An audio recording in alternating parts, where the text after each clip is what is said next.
गौतम बुद्ध की एक प्रचलित कथा के अनुसार एक दिन सुबह सुबह सभी शिष्य बुद्ध के प्रवचन सुनने के लिए एक साथ बैठे हुए थे। कुछ देर बाद बुद्ध अपने साथ एक रस्सी लेकर आए। तथागत के हाथ में रस्सी देखकर सभी शिष्यों को हैरानी हुई। बुद्ध अपने आसन पर बैठे और उन्होंने रस्सी में एक के बाद एक 3 गांठ बांध दी। इसके बाद उन्होंने शिष्यों से पूछा कि क्या ये वही रस्सी है जो गांठ बांधने से पहले थी। इस प्रश्न के जवाब में एक शिष्य ने कहा कि तथागत, इसका उत्तर थोड़ा मुश्किल है। ये हमारे देखने के तरीके पर निर्भर करता है।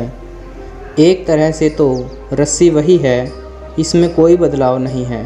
एक अन्य शिष्य ने कहा कि अब इसमें 3 गांठें लगी हुई हैं जो कि पहले रस्सी में नहीं थी। इसे बदला हुआ भी कह सकते हैं। कुछ शिष्यों ने कहा कि वास्तव में मूल रूप से रस्सी वही है लेकिन बदली हुई दिख रही है, लेकिन इसका मूल स्वरूप बदला नहीं है। शिष्यों की बात सुनकर बुद्ध ने कहा कि आप सभी सही बोल रहे हैं, अब मैं इन गांठों को खोल देता हूँ। ये बोलकर बुद्ध रस्सी के दोनों सिरों को खींचने लगे। बुद्ध ने पूछा कि क्या इस प्रकार रस्सी की गांठें खुल जाएंगी। सभी शिष्यों ने कहा कि नहीं, ऐसा करने से तो गांठें और ज़्यादा कस जाएंगी, इन्हें खोलना और मुश्किल हो जाएगा। बुद्ध ने कहा कि ठीक है, अब एक अंतिम प्रश्न, इन गांठों को खोलने के लिए हमें क्या करना होगा।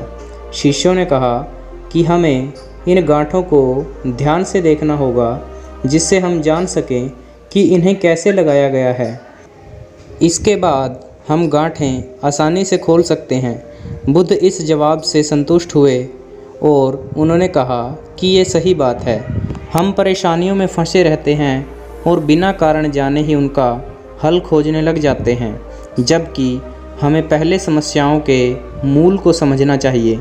जब समस्याओं की वजह समझ आ जाएगी तो उन्हें सुलझाना बहुत आसान हो जाएगा।